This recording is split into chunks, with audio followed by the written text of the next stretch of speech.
Salve, salve, rapaziadinha do Exatum. Então vamos lá dar sequência a mais uma aula de Idade Média. Aqui quem fala é o professor Guilherme Moraes. A voz está um pouco rouca aí, perdão. Mas nós temos que dar sequência aí, certo?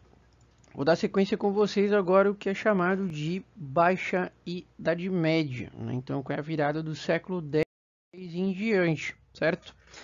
A gente percebe que durante o início do período da Idade Média ocorreram alguns avanços tecnológicos bastante significativos, né? A utilização de moinhos, a utilização do arado de ferro, os animais para, né, ou seja, trabalhar na parte do arado, né? Então com tração animal para ser mais forte, mais resistente e aumentar essa produção. Então no século X a gente vai perceber ali, né, que ocorre um aumento da produção. E esse aumento da produção vai levar a uma necessidade de escoar esse produto, ou seja, de vender ele mais para dar um retorno positivo. O que vai acabar acontecendo? Aquela camada social que trabalhava nos burgos e que, né, até então tinha uma atividade comercial por troca, vai passar agora a ser convocada pelos senhores feudais para fazer então o que? Importação e exportação de produtos, ou seja, pegar os produtos dos feudos, levar para serem recomercializados em outras áreas, como dar um exemplo para vocês, na Ásia, e nessa troca aí, nesse momento, buscar produtos que até então eram necessários para, né, ou seja, essa nobreza da Europa Ocidental. A burguesia, ela ainda é mal vista pela igreja cristã, pela sua atividade comercial, certo? E aí então a gente vai ter uma perseguição da igreja cristã, né, justamente porque ela vai dizer que o que a burguesia faz com o trabalho não é algo de natureza, ou seja, ela não administra a terra, ela não trabalha com a terra, ela prega um produto pronto e simplesmente o revende. Por isso que a igreja, né, cristã vai condenar com a prática de luxúria, certo? Mas os nobres vão ter uma necessidade muito grande da burguesia, porque, né, quem é que vai então exportar os seus produtos? A burguesia. Então a gente já começa a perceber que gradualmente aquela mentalidade medieval ela vai mudando, ela vai passar então a ter algumas reconfigurações. As situações vão acabar então intensificando, porque por mais que aumente-se a pobreza, vai ter a necessidade do trabalho, né? Então, ou seja, de aumentar consequentemente a produção. Então precisa de trabalhadores a isso. Como que vai ser feito? Então vai ter a necessidade de aumentar o número de camponeses. Só que, consequentemente, a gente vai perceber que o sistema econômico que existia dentro da Idade Média, com aquela, como a gente viu nas aulas anteriores, com a cobrança de altíssimos tributos, esses camponeses tinham trabalho, tinham uma moradia, tinham um pouco de comida, porém, certo, não tinham uma condição de vida digna, né? As roupas, as suas casas eram estruturas miseráveis. Então o que acontece? Quando a gente tem essa virada na Baixa Idade Média, vai se aumentar a riqueza para a nobreza. Enquanto a maior parte da população, que eram os trabalhadores do campo, que eram os camponeses e os artesãos, essa camada vai ficar muito endividada, ela vai ficar empobrecida, certo? Então a gente percebe um contraste muito grande aí durante a Idade Média. A situação piora porque muitos dos nobres vão começar a ter um desejo de enriquecer, de aumentar a sua produção e ter mais produtos externos. Para que ocorresse isso, eles precisariam de mais terras. Então vão começar a ter disputas internas, de nobres tentando tomar as terras de outros nobres, ou seja, senhores feudais tentando tomar as terras de outros senhores feudais. A situação então começa a sair um pouquinho dos eixos, né? Isso vai acabar então, né, levando toda aquela estrutura que se tinha da Alta Idade Média, levando a uma necessidade de mudança. Então, só para vocês perceberem algumas mudanças significativas, o aumento da produção, vou circular para vocês aqui a utilização de animais para o arado. Estou circulando aqui meio bizonhamente aqui embaixo. Percebam que a mudança porque o castelo do senhor feudal na Alta Idade Média era quase padronizado de madeira. Como essa rapaziada vai ganhar tanto dinheiro, que nós vamos perceber que eles vão começar a ter uma vida mais privilegiada, né, com bastante recursos materiais, que os castelos, então, a partir do século X, quase que predominam de pedra, né? Então a gente percebe essas estruturas aí, ok? O que acaba acontecendo? Até então, no início do século X, a situação econômica ela estava indo muito bem para a nobreza, para o clero, para os reis e até mesmo inicialmente para a burguesia. Porém, a igreja cristã ela vai levar um golpe profundo nesse momento e que vai deixar então a sociedade medieval dividida no sentido. Em 1054 nós temos o que vai ser chamado a Cisma do Oriente. A igreja cristã, estou aqui fazendo um xizinho, né, ou seja, de verde, meio torto aí, mas enfim, certo? O que acaba acontecendo? Essa relação de poder que a igreja cristã tinha no lado ocidental vai levar ela a querer dominar por toda a Europa. E no lado oriental nós temos um conflito. Nós temos, né, ou seja, a igreja cristã sendo submetida ao domínio do Estado, ao domínio do imperador. Lembra que a gente falou lá de César o papismo? Então esse conflito vai levar praticamente a igreja a se dividir com suas perspectivas. Dê uma aprofundada aí na situação do cardeal Humberto e do Miguel de Cerulário, que está na apostila de vocês, né, para entenderem um pouquinho mais aí sobre a Cisma do Oriente. Mas o que acontece? Né? Por terem, então, dentro da Europa, duas visões diferentes sobre a igreja cristã, ocorre a divisão. O lado oriental vai se ficar com então, o que é chamado Igreja Cristã Ortodoxa Grega. O lado ocidental vai ficar então nesse momento com o que é chamado a Igreja Apostólica Romana, Igreja Cristã. Então a gente tem duas divisões nesse momento da igreja. Isso é algo positivo? Não. Lembra as estratégias mínimas políticas. União faz a força. Se a igreja cristã no lado ocidental era tão soberana, agora ela está dividida, vai começar então a gerar uma desconfiança dela. A situação piora porque em territórios que até então eram, ou seja, territórios cristãos, passam a ser dominados pelos muçulmanos. Um exemplo disso, além da Península Ibérica, como a gente já havia falado em aulas anteriores, é o próprio território de Jerusalém. Então, né, ou seja, a partir de 1090, os muçulmanos dominam o que até então era considerado a terra sagrada única dos cristãos, certo?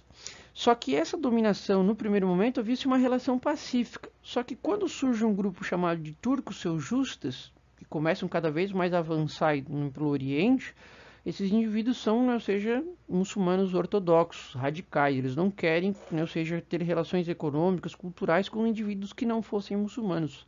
Então eles vão começar a barrar os europeus ocidentais de comercializar no Oriente.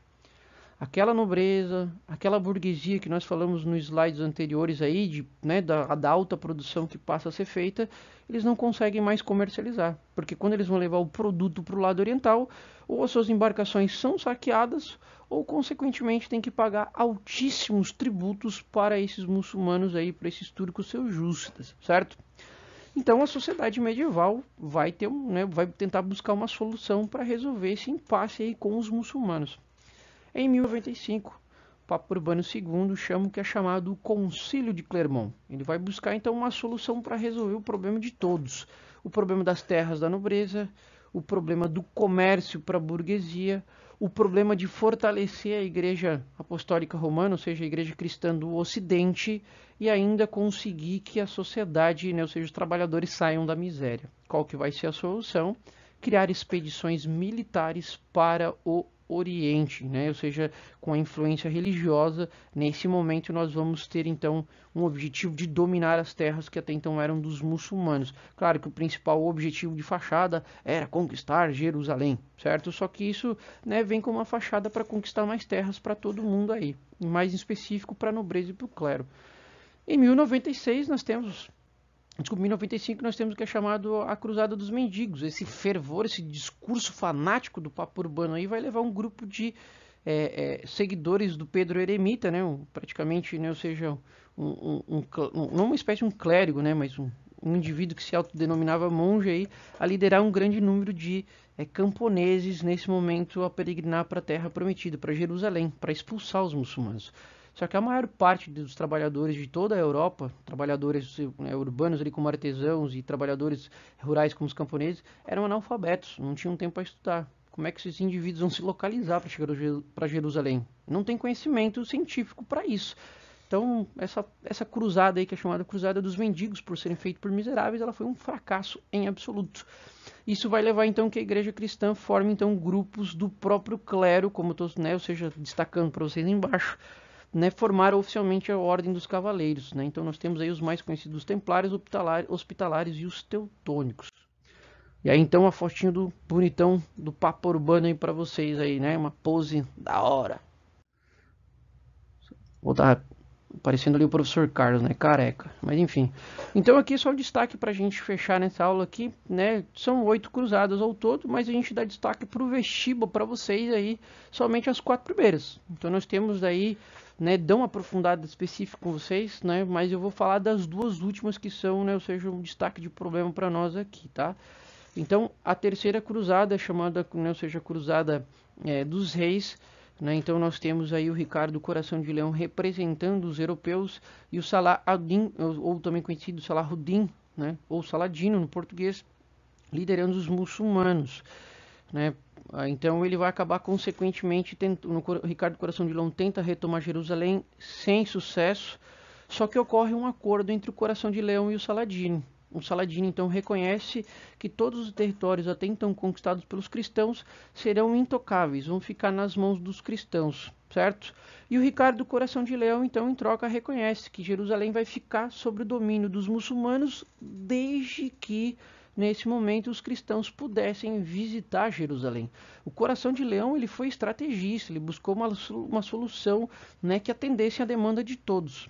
Quando Ricardo Coração de Leão volta para a Europa, mais específico para a Inglaterra, a igreja cristã fica possessa, porque ele, né, não conquistou Jerusalém e acabou deixando ela sob o domínio dos próprios muçulmanos, né?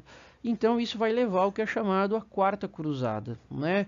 A cruzada que vai ser organizada por um burguês navegador veneziano chamado, né, Henrique Dandolo, né? Ele ganha autorização da igreja para fazer então uma expedição militar saindo, né, da Península Itálica para ir para Jerusalém. Só que no meio do caminho, Henrique Dandolo faz uma pausa onde em Constantinopla, né, sede do território bizantino. Qual que vai ser a ordem, né, ou seja, do Henrique Dandolo? Esqueçam Jerusalém, vamos invadir aqui Bizantino, vamos saquear. Qual é o objetivo do Henrique Dandolo, né, ou seja, desse navegador veneziano? Não é realmente ir para Jerusalém. O objetivo dele é aqui, ó, reconquistar a rota do mar Mediterrâneo. Sucesso para a burguesia, né? Ele vai acabar então consequentemente aí, né, afrontando a igreja cristã nesse momento e reconquistando o mar Mediterrâneo. Teve saldo positivo, né, para os nobres com a Quarta Cruzada? Não. Para piorar a situação, o que acaba acontecendo? Quando o Henrique Dandolo e os seus militares, né, burgueses invadem ali a parte bizantina e fazem um saque, o que acaba acontecendo? Os muçulmanos, esses turcos, seus justas, se aproveitam disso. Percebe então que quando os venezianos vão embora de Constantinopla, certo? Constantinopla, sede do Império Bizantino, está enfraquecido. E aí, gradualmente, ano após ano, os muçulmanos vão tomando territórios que até então pertenciam ao Império Bizantino. Certo? A gente está fazendo aqui praticamente um resumo muito breve para vocês, mas para vocês darem ligadas aí de como que as cruzadas vão, né, nesse momento mexer com a estrutura da Europa. E isso a gente vai acabar então vendo na nossa próxima e última aula sobre Idade Média, certo? Fechei aqui com vocês os pontos mais importantes, né? Então, só para dar uma, né, ligada em vocês nos pontos estratégicos, acompanhem pela apostila o pessoal do extensivo, pessoal aí do terceirão, certo? Dão uma olhada, vão acompanhando. Se tiverem dúvidas, dão um salve aí para nós, certo? Rapaziadinha, vou dar uma de blogueiro, né? Dá uma curtida, dá um like para nós aí, certo? E não só eu, mas para todos os professores mandando uma videoaula. A gente espera aí estar atendendo todos vocês nesse momento, que vocês, né, tenham as dúvidas sanadas. Fiquem em casa por enquanto, né? Quarentena, rapaziada, que logo depois aí a gente tá junto no mundão. Forte abraço para todos aí e até a próxima aula. Beijão.